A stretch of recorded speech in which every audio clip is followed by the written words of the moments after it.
طيب بسم الله نواصل يا كرام.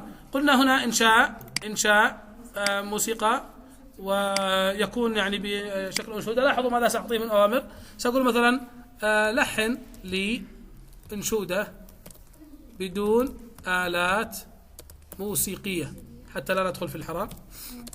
مع مثلا عن مدارس ماجد اليمن. طيب بقدر ما أترك المساحة سيفعل ما يشاء، وبقدر ما أنا أريد أحدد. الآن سأحدد. هنا تعالوا ننظر إلى المحددات. أولا اجعل كلمات مضبوطة على بحور الشعر العربي. تمام، ما يخرج بأشياء مكسرة. هذا اجعل الأصوات لأطفال، واجعل الألحان حماسية مناسبة لمدارس. طيب كرر عبارة مجد اليمن. أنا شوف كل ما أعطي فكرة واضح، يعني ما هو الذي أريد أخبره. كرر كذا، اجعلها حماسية، نوع بين الأصوات. طيب اعمل على دقة نطق الكلمات باللغة العربية بشكل صحيح. مهم جدا الالتزام بهذه القواعد. أي كلام قول عاد بهذه الأوامر بهذا. طيب دعوني هنا مثلا عفوا نسينا ما نتكلم عن مدارس مجد اليمن. طيب اجعل الكلمات كلمة تحكي واقع مثلا كادر متميز ومتألق. وطبعا كلما كان قبل الأخير حرف مد مثل سماء بحور يكون كل اللحن أجود يعني. طيب متألق ومبدع ويعطي عطاء كبيرا. طيب مثلا اجعل آخر كل بيت كلمة قبلها حرف مد حتى يكون الصوت جميلا واحترافيا. طيب الآن لاحظوا هذا عمل ايش؟ بعد ضغط على إنشاء موسيقى وعلى عملها ايش؟ لو اخترت البرو يكون أحسن على أساس دقة أقوى، أو السريع عادي يمكن السريع وعمل له ايش؟ إرسال. طيب الآن بعد أن ظهر واكتمل ظهر لي هذا. هنا سأعمل عندما أضغط على هذا هنا تنزيل أو هنا رابط مشاركة المقطع كرابط. مثلا إذا كان مقطع مثلا لا أريد أن أحمله لضعف النت، رابط فقط وكل واحد يحمله بحق النت. طيب يا كرام هنا سأضغط على تنزيل وأسمع إلى نشوف هنا مثلا الإعلان. مجد اليمن يا نور الزمان، فيك العلوم بأحلى بيان، مع كادر بمجد عظيم، صرح الإباع يرقى للقمام. مجد اليمن مجد اليمن. طيب يا كرام أولا لاحظوا أنه أضاف موسيقى وإحنا ما طلبناها منه. كل ما في الأمر أني سأعيد الأمر أقول أحذف الآلة الموسيقية. مثلا لو جدتم أخطاء واضح هنا سأعيد الأمر مرتين ثلاث حتى أقول يضبط الأمر أكثر مرة. هو يحتاج أكثر مرة. طيب يمكن أعمل حركة وهي أكتب الأوامر هذا تمام مع الأبيات التي أنشأها، وأعود إلى شات عادي من دون موسيقى وأقول له أعد لي الصياغة هذا على شكل إيش؟ أمر جيسون. احنا قلنا يكون أقوى واضح وبشكل احترافي وأرسل بهذه الطريقة. طيب يمكن أنا نسيت أيضا أكتب له هنا قبل أن تلحن اكتب لي الكلمات يعني كان لو فعلت الأمر مثلا وقلت له هنا قبل أن تلحن أرسل إلي الكلمات لأراجعها. أنا سأراجع الكلمات، أغير ما أراه غير مناسب، أضبط هذه الكلمة هذه الكلمة هذه الكلمة، وكذلك بعض الحركات يعني مهم جدا تضبط فتحة ضمة كسرة حتى يعني بنسبة كبيرة. طيب آخر شيء معنا في هذه النقطة هو أنه هنا في المجاني معكم إلى حد 30 ثانية فقط. 30 ثانية، بمعنى لو كان عندنا نص طويل، درس نص معين كبير، لا يمكن أن يقرأ منه إلا بمقدار 30 ثانية في المجاني. في المدفوع أكثر. فكيف أصنع إذا أردت مثل هذا وأريد مجاني بشكل أطول أكثر من 30 ثانية، 6 دقيقتين 3 دقائق، في هذه الحالة مجانا سأنطلق إلى برنامج جديد اسمه برنامج سونو. هذا البرنامج متخصص فقط في صنع مثل هذه الأمور. أين سأجده؟ لو انطلقتم إلى برنامجنا رفيق المعلم الذكي ونزلتم إلى شيء اسمه ماذا؟ إلى شيء اسمه إنشاء أنشودة. هنا تحت إنشاء أنشودة. أين هي؟ لا، فيديو أنشودة. إنشاء أنشودة.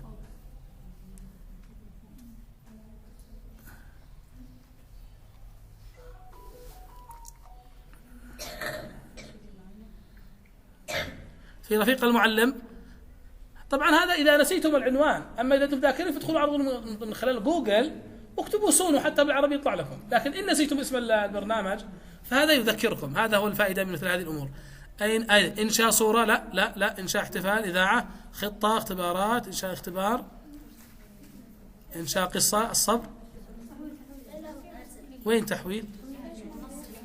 تحويل النص. أين تحويل النص؟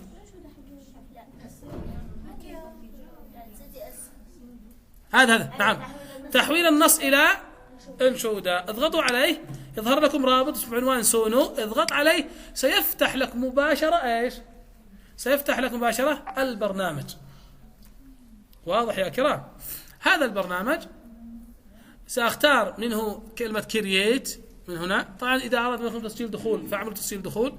هنا أعمل يخلق، أو إذا كان بالإنجليزي سيكون كرييت. هذا كرييت، اضغط عليه كرييت وسيظهر لكم هذا يا كرام.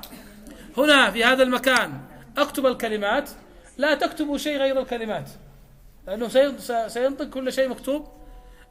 اللهم إلا إن أردتم أن تكتبوا له كيفية أداء هذا الكلمات أو هذه الجملة فاجعلوها بين حاصرتين بهذه الطريقة. شوفوا هذه الحاصرتين واكتبوا بصوت حماسي، ثم تحت تكتبوا العبارة مثلا بصوت حماسي: مجد اليمن. هنا لن ينطق كلمة بصوت حماسي لأنها بين حاصرتين، سينطق هذه الجملة بهذا طيب، ثم بعد ذلك أكتب بقية العبارات التي أنا أريدها. طيب هنا في هذا المكان ستايل، هنا تأتوا لتكتبوا له كيفية أداء الأنشودة هذا. قولوا بدون دوف، بدون آلات موسيقية، قولوا بالكذا بكذا. هنا تتحكموا ليس بالكلام وإنما بالآلات ونحوها. واضح؟ حتى لا يظهر بصوت أطفال، بصوت. هنا سيكون التحكم. طيب هنا يتفاعل مع اللغة الإنجليزية، واتفقنا أننا يعني نذهب إلى ترجمة جوجل، وسأكتب في ترجمة جوجل تمام الكلمات، أو أذهب إلى جيميناي. لاحظوا معي بس، سأذهب إلى جيميناي وسأفتح مثلا محادثة جديدة وسأقول له أريد أن، طيب دعونا مثلا أن أنشئ أنشودة عن مجد اليمن، مدارس متميزة. لاحظوا قبل أن نفعل كلمة استوديو إنشاء موسيقى، أريد كلمات بشعر عربي يناسب بحور الشعر العربي. طبعا في بحر اسمه بحر الرجز، جميل جدا وخفيف حتى ناشيد ونحو ذلك. مثلا المطلوب، ما هو المطلوب اكتب لي كلمات الأنشودة. 2 اكتب لي الستايل أو الأسلوب، خلينا الأسلوب العربي، الأسلوب المناسب للحن. طيب، حتى أقوم بنسخه في برنامج سونو. طيب، 3، اجعل الأمر كله باللغة الإنجليزية. طيب، لاحظوا بس أنا بعطي أوامر، سيكتب لي كلمات، سيكتب لي البروم، سيفعلها باللغة إيش؟ الإنجليزية. طيب، أنا نسيت ما أقول له. أيوه، هذا شوفوا يا موطن الأمجاد، يا فخر الزمن، يا قلعة العلياء في أرض اليمن، في مهد سام قد بنينا صرحنا، بالعلم نعلي شأننا طول المحن، مدارس بالعز شع ضياؤها تبني العقول وتستنير بها السنن، نجعلها المدن. أنا أتخير. طيب، دعوني هنا أنسخ هذه العبارات. تاج على رأس الحضارة والوطن. طيب، هنا سأنسخ هذه العبارة، سأذهب إلى سونو. في هذا المكان أنا سألصق الأنشودة أو الكلمات. سأذهب مرة أخرى. لاحظوا هذا الستايل. أنا يمكن أقول له أيضا اجعل الكلمات بالتراث اليمني، اجعل الألحان على هيئة شيلات، زوامل. أنا أتخير ما شئت من الكلمات. طيب، هذا الستايل، لاحظوا هذا الستايل، وبالإنجليزي خذ هذا الستايل يا أخي الكريم، خذ هذا الستايل، لاحظ، واضغط عليه نسخ، واذهب إلى سونو واعمله في ستايل هذا الستايل. اضغط هذا الستايل على أساس يتفاعل معه، فحول لها الأوامر باللغة الإنجليزية. طيب، أعمل كرييت من هذا المكان، كرييت. لاحظوا معنا أنا عندي هنا 50، هو يعطيكم إلى 50 إلى 100 نقطة، بمعنى قادر أنك تعيد 10 مرات إذا هي 100، وإذا 50 تعيد كم؟ 5 مرات. في كل مرة يأخذ منكم 10 نقاط. في كل يوم تتجدد. أنا عندي بتجدد كل يوم 100، يعني 10 محاولات مجانية. أكثر من هذا ادفع. احنا ما نحتاج ال10. بستخدم سؤال نادر، استخدم مرة مرتين. لماذا أكثر مرة؟ لأنه نفس الأمر، ركزوا هذا أيضا، نفس الأمر نفس الستايل، نفس الأمر نفس الأسلوب، ومع ذلك أعمل له إنشاء. تمام، يظهر لي شيء ما عجبنيش، أرجع بس أضغط إنشاء جديد، كرييت اللي هنا، كرييت، يعطيني أسلوب آخر. يعني يكون حين نفس الأمر لكن يغير في الطريقة والأسلوب إلى أن تضبط معي التي، أو أغير في الأسلوب. يعني إما أكرر العملية فيكرر طريقته، أو أن يعمل إيش؟ تغيير الأسلوب أو الكلمات فيتغير اللحن. أضغط كرييت. طبعا سيعطيكم هنا لأول مرة هذا كرييت، سيعطيكم في كل مرة خيارين، يعني نموذجين تختار منهما ما تشاء. واضح؟ طيب يا كرام، هذا إذا أردنا كلمات طويلة. تفضلوا بالتطبيق. لاحظوا الخيار الأول، هذا الخيار الثاني. هناك بعدين عندكم هنا تستطيع من خلالها أن تعمل داونلود وتنزل تحملها. بعد ما يتحمل داونلود تحملها على شكل MP3. شوفوا بدأ هذا الأول يشتغل شوية. يا موطن الأمجاد، يا فخر الزمن خطأ العلياء في أرض لم، في مهد سام قد بنينا صرحا. على كل حال ما عجبناش لأنه في أخطاء كثيرة. نشوف الثاني. يا موطن الأمجاد، يا فخر الزمن، أفضل. يا قلعة العلياء في أرض اليمن، في مهد سام قد بنينا صرحنا. كل ما سأعمل أفعل الفتحة على الباء، باء مش بنينا، وهكذا أكرر. تخيلوا هنا من تكرار نقص عندي هنا من 50 إلى كم؟ إلى 40، وهكذا حتى تضبط عندي المسألة كاملة. أعمل من هذا المكان تحميل أو داونلود ثم MP3 إيديو. هذا هو المتاح مجانا، أما غيره فمدفوع. لاحظوا اضغط عليه يقول لك هنا داونلود، أعمل الداونلود يتم تحميل الصوت. فهمنا إن شاء الله؟ ابدأوا التطبيق يلا. ايش؟ ايوه يحتاج لكم تسجيل دخول سجلي دخول.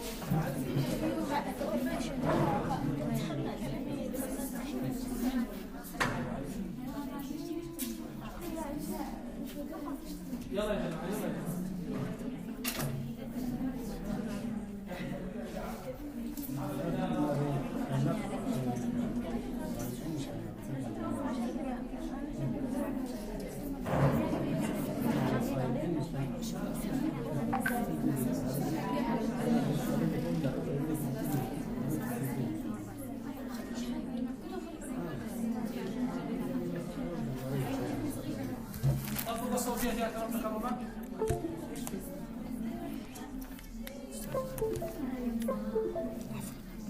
سهل كتير ننضعف على تطبيق على الجودة بالمنهج من خلال المنهج. تربار ونفثر سيستودو تربار ونخطو سوا نرث ونشمان جدول الثلاثة يا حلوين نحفظه. حتى وإن كانت أخطاء ما يهمني الخطأ أو الصواب مبدئيا، لأن الآن يهمني الفكرة كيف أحول هذا الصوت إلى نشاط عملي يحاكي واقع المناهج وأستطيع أستفيد منها في جميع المواد، بس تنقصنا الفكرة الرائعة والمتميزة للإبداع.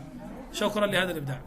طيب يا جماعة سننتقل الآن إلى شيء جديد وهو زر آخر، وهذا الإبداع وما أدراكم ما الإبداع. كنفز غير أستاذة تاخذ من الاستئذان. في عندنا برنامج اسمه كنفا، هذا مختلف. كنفا هذا شيء رائع جدا جميل. نحن نتكلم عن شيء اسمه أداة كنفز في جيميناي. كنفز هنا من أدوات أضغط عليه وأختار شيء اسمه كنفز. من هنا أدوات هنا جنب الزائد واختار كنفز. طيب الآن فعلنا كنفز، ماذا أصنع بكنفز؟ ما شاء الله. انظر. أولا كالمعتاد سأبدأ أحمل له ايش؟ الملف أو الصور التي يريد أن يتفاعل معها. يقول له هذا درس. أنا حتى وإن لم أذكر له شيء، بس مجرد حملت الدرس وأعمل له إرسال سيعمل أولا تلخيص لهذا الملف. هذه أول نقطة. إذا ماذا يفعل كنفز؟ يلخص حتى وإن لم أكتب لخص. شوفوا بس مجرد أني حملت أعمل إرسال. لو قلت له لخص يلخص أصلا، هو سيلخص في كلا الحالتين. سيفتح لكم نافذتين. طيب الآن هو ماذا يصنع؟ يلخص الدرس. شوف ملخص درس وصف الربيع. إذن هذه أول ميزة في كنفز. إذا أردتم تلخيص دروس، تلخيص كتب، تلخيص أشياء، من حدث كنفز وأعمل لها إيش؟ إرسال. سأعمل تلخيص. هذا واحد. اثنين، ركزوا معي لو سمحتم. اثنين، إذا أردت أن أتوسع في التلخيص في جزئية معينة، يعني تلخيص عجبني بس الجزئية الفلانية أنا أريد أتوسع شوية فيها، ما يكفيش التلخيص هذا، ماذا أصنع؟ لحظة. لا. الشاعر شوف كم يعني حاجة مختصرة. أنا أريد منه أن يتوسع في هذا، تعرف الشاعر بشكل أكبر من هذا. سأظلل عليه. ومن هذه العلامات، على فكرة هذه العلامات لن تظهر في الهاتف إلا إذا اخترتم متصفح مصمم كمبيوتر من الثلاث النقاط اللي أعلى، وبعض الأنظمة حقها 3 شرطات أسفل. خلاص فهمنا هذه النقطة. سيظهر لكم نافذتين، اليمنى واليسرى. طيب هذه النافذة وهذه النافذة. هنا التسجيل عندي اجتزأ الصورة. طيب لاحظوا حتى تظللت على الشيء سآتي إلى هذا المكان مكتوب عليه تغيير طول النص. لو ضغطت عليه الآن يقول لك هل تريد قصير أم قصير جدا أم طويل أو طويل جدا، يعني سيطيل أو يقصر عما هو موجود الآن. أنا سأجعله طويل. لاحظوا كم عندي هنا أسطوره كيف سيغير.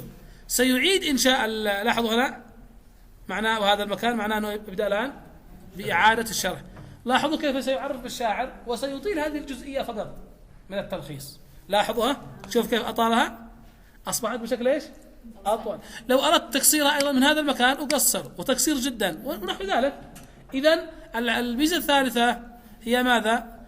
أني أتحكم بطول أو قصار التلخيص. إذن تلخيص 1. 2 التحكم بطول. طيب إذا أردت أنا الكل اللي تحت آخر واحد هذا اللي آخر واحد سيغير الكل كامل. طيب الميزة الثالثة أو الرابعة أن أغير الأسلوب. كيف؟ الآن والله أنا مثلا في اجتماع مع زملاء أو مع طلاب وأريد أن أخرج من الرتابة الروتينية الرسمية إلى الكلام بشكل يعني جميل، أسلوب رائع فيه شيء من الحنية، فأغير الأسلوب. والكلام هو الكلام يغير الكلام بأسلوب جديد. المعلومة هي المعلومة، المعنى هو المعنى، لكن سيغيره بأسلوب جديد. لاحظوا من الزر اللي تحته، لاحظوا بس شوفوا العبارة كيف هنا، لاحظوا معي لو سمحتم. دعونا نتكلم عن هذا.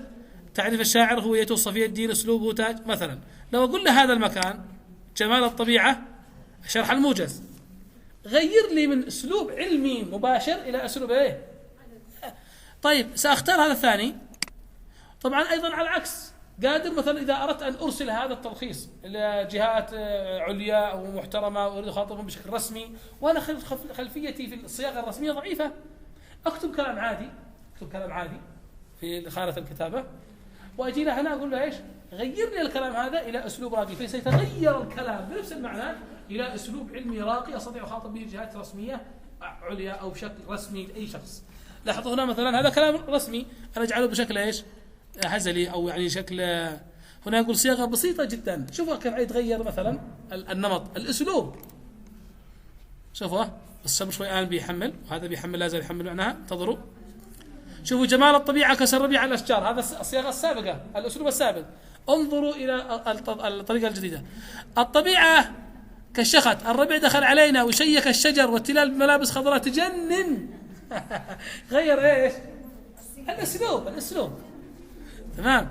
وكأنها نيولوك خرافي والأغصان طالت الأشجار أنها قاعدة تسلم على الأرض. لا أسلوب بسيط سهل. طبعا هو يقول كلمة بسيط وهذا خطأ لغوي. في اللغة العربية لا تقول بسيط إذا أردت معنى يسير. كلمة بسيط في اللغة معناها الواسع والكثير. الصواب يقول يسير. تمام. ولقد يسرنا القرآن للذكر. أما بسيط والأرض بسطناها، ايش معنى بسطناها؟ وسعناها. فتقول الدرس بسيط يعني الدرس واسع. أنت تقصد إيش؟ درس سهل يسير. وهذا مثال السماع يعتمد لا أسف عنده أخطاء حتى في هذا الجانب، نحن نعلمه. طيب فهمتم كيف غير الأسلوب؟ إذن ماذا صنعنا بالكنفس؟ عدوا معي. 1 تلخيص، لخصنا. 2 توسع واختصار التلخيص. 3 تغيير الأسلوب من أسلوب إلى أسلوب، إما رسمي وإما طول النص وقصر النص. ما شاء الله. طيب أيضا يا كرام لاحظوا معي، ماذا سنصنع بكنفس؟ لاحظوا الجمال.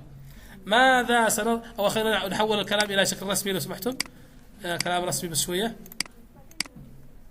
ماذا، شوفوا حتى السالفة وما فيها. شرح كجوال. طيب نجعله رسمي بس شوية، صياغة رسمية جدا حتى يجعلها بشكل. ماذا أصنع بكنفس؟ تعرفون لما عندنا حاجة اسمها مواقع صفحة ويب، أتحكم بالموقع، مثلا أضغط على هذا يظهر لي شيء، أضغط على هذا الزر يظهر لي شيء. تعرفوا هذا الشيء برمجية، هذه برمجة. لما تروح للمبرمج تقول له لو سمحت أشتري لك موقع على مجموعة أزرار، أضغط على الزر مثلا كلمات يظهر لي كلمات، أضغط على الشرح يظهر لي الشرح، أضغط على هذا الزر يظهر لي واضح، على بيت أضغط البيت الأول يظهر لي شيء. فأتحكم على شكل موقع بأزرار محددة، مثل ما عندكم هذا مثل رفيق المعلم كمثال، يعني اضغط على هذا يظهر لك هذا، صح ولا لا؟ ايوه صح. طيب الآن هذا الدرس وأي درس سواء من PDF من صورة أو من صوت، كيف أحوله إلى موقع ويب؟ أذهب إلى هذا المكان مكتوب عليه إنشاء، اضغط عليه، اختار الأول صفحة ويب، ضغطت عليه واصبر عليه حتى يكمل، سيحول الكلام إلى صفحة ويب رائعة. أي شيء ما عجبني أعيد وأعود له هنا في الخانة وأقول له إيش في هذا المكان، عدل، أضف، نقص، صلح. دعوني أعطيكم أيضا ميزات في ويب أنتم تقدرون عليها. 1 قادرون تضيفوا صوت، قل له وأضف صوت مسجل. مثلا عندي أبيات اجعل هذا الكلام، لاحظ هذا معناه انتظر، لا يزال هنا يبرمج، له شغل برمجيات إلى أن يكمل. سيغير لكم من الرموز البرمجية إلى المعاينات تلقائيا من تلقاء نفسه، بس إلى أن يكمل. لاحظوا هذا الإشارة معنى انتظر، هذا الإشارة معنى انتظر، لا زال يحمل. قاعدة تقول له هنا أضف، شوف هذه كلها أفكار جديدة. أضف صوت يشرح، واحد في نفس الموقع. نعم. مثلا أعمل سيرة ذاتية لي وأرسل الرابط للمدرسة أو مؤسسة، ويبدأ أول ما يفتح السيرة الذاتية واحد يتكلم بصوت على السيرة الذاتية بالأخص ويقرأ كلام، يعني ما بين الكلام وبين الصوت. أستطيع أيضا أن أعمل له إيش؟ زر، أقول له أضف لي زر تصدير PDF. زر إيش؟ تصدير PDF. بمعنى عندما لاحظ ظهرت الآن، ظهرت شوفوه على طول بدل الرموز البرمجية المعينة. طيب لكن هنا ما فيش عندنا إيش؟ زر. إذا أردت تصدير PDF أخرج هذا الكلام PDF مش موجود. أقول له هنا في المحادثة، أقول له أضف لي زر PDF، عفوا طباعة، زر تصدير PDF واجعله مفعلا. إذا ما فعله ارجع لعنده، قل له الزر لم يتفعل، اجعله مفعل وحافظ على الشكل السابق بتاع جملي لا تغيره. مثلا كلمه هو، أضف لي في هذا المجال صوت، أضف لي هنا صور، أضف لي هنا شكل جمل، أضف لي. حدثوه بما شئتم لترون النتائج، وبقدر أمركم يأتي نتيجتكم. واضح؟